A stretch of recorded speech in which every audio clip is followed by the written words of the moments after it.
Welcome to Not Milk Never Milk. Subscribe if you're lactose intolerant. You start by confirming hardware compatibility. Check your console's HDMI output and your LG TV's HDMI version so you get the right features and bandwidth. Once done, power both devices off to protect ports and lay out a high-quality HDMI cable and the power cords.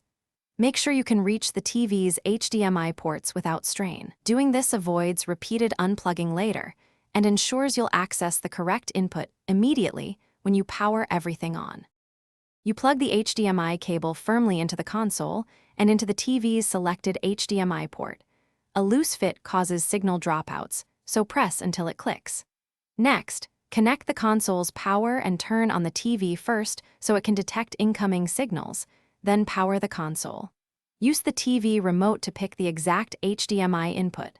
If both devices support higher resolutions or refresh rates, enable those in TV and console settings now, so you get the intended image and performance.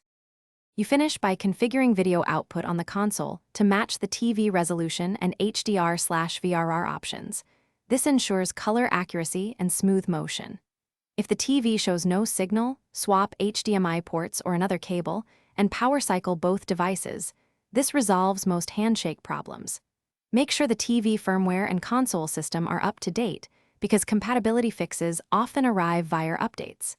If issues persist, test the console on another TV to isolate whether the cable, console. Thanks for watching. If this was helpful, leave a like and consider subscribing. See you next time.